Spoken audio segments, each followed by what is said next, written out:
Hello, gentlemen. Jeff Sanchez, children's rights advocate here again. This comes from a brilliant sociologist named Esther Vilar, who females tried to kill back in the 70s. The polygamous sex, public fathers. The Western world is an unofficial matriarchy in which men play the role of patriarchs. Without this game, the matriarchy would be impossible, but the game must remain the game. If it were to suddenly turn into reality, that would be the end of female power. To make sure this can never happen, women use the mass media. They train journalists to build up a false public image of women by illegitimate means.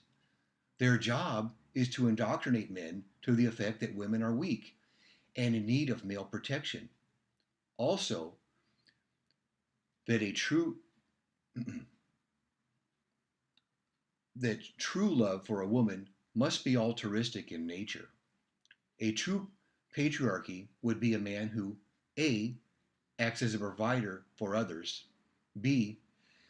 feels this gives him the right to order them how to conduct their lives. While women find A quite desirable, they have absolutely no use for B. However, A would not work without B. The one who earns the money likes to have the illusion that he determines how it will be spent. Otherwise, earning it gives him no satisfaction. So, in order to go on with A man must believe that he also retains B.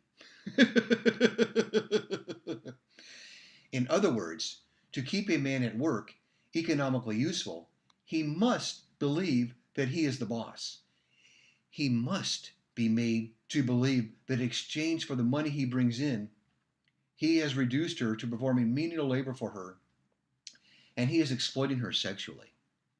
In the private sphere, this deception is hard to maintain. Every husband knows that his wife's second in her automatic household is anything but a slave. In the average household, it is the wife who makes virtually all the financial decisions. According to the statistics, women decide on most purchases by themselves, except in the case of consumer goods that require some technical knowledge, double judgment, such as cars, house machines, etc., where the decisions are made jointly with the husband. The woman alone makes virtually all the social decisions. She determines the number of children. With the help of contraceptives, she presides over the education, since she is the one who is at home. And she usually chooses friends and relatives that the couple sees socially.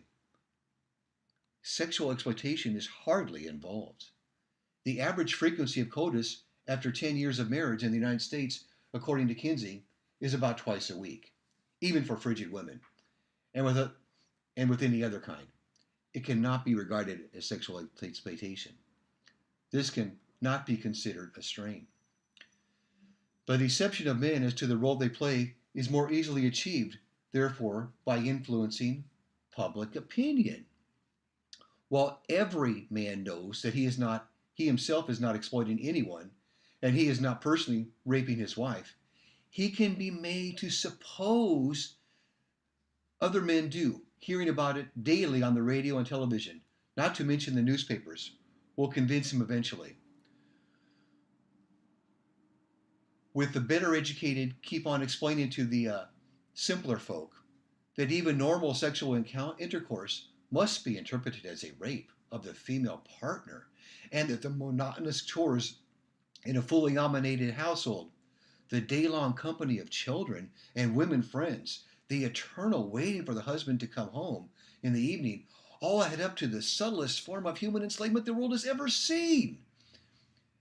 They will learn to see themselves also as a kind of brutes who prevent their women from realizing their identity.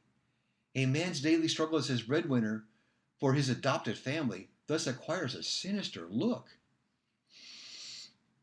Public fathers are men who systematically misinform their own kind, traitors, about women to safeguard the status of women as proteges.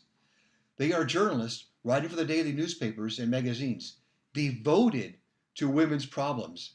Radio special features on oppression of women, filmmakers on the subject of women's emancipation, of whatever kind of macho writers who turn out novels or autobiographies, document the sexual abuse of their innocent female playmates. All of these public fathers have one thing in common. Their conduct is not motivated by low motives. Some are forced to slant their material in this way. Others are beginning by deceiving themselves into believing what they say. And there are still others who really believe it.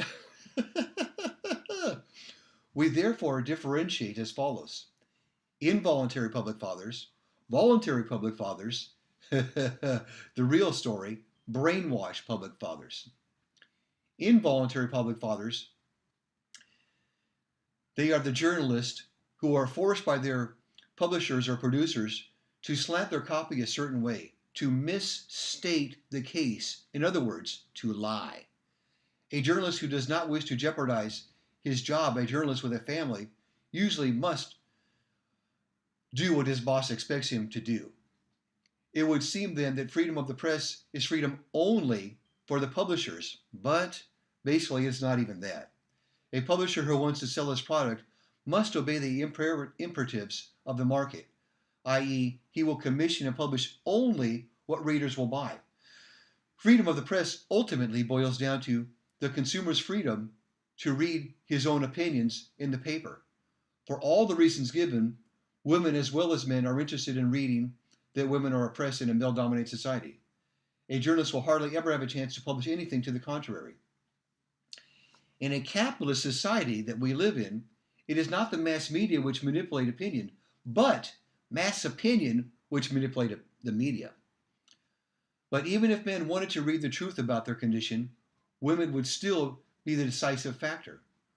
Through both men and women read, women are in addition, the big consumers, since women do most of the buying. Most advertising campaigns are aimed directly or indirectly at them.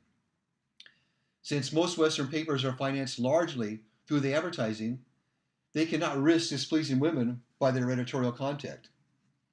The day on which they do so, they would hear from their advertisers in no uncertain terms, so men would not stand a chance, even if they wanted to publish independent opinions about women, of being published in a medium addressing itself to both sexes, as the great majority does. The same is true of television, financed as it is most Western countries by advertisers, promoters, publicity aimed at consumers. Here too, the editorial content must pass female censorship. If it is not pre-censored, of course, but subject to censorship, which functions on the principle that the producer is done for if the product does not sell. The producer is therefore motivated to avoid catastrophe by censoring himself. This is how women use the mass media to manipulate men, to keep them in psychological control by lying to themselves and to each other.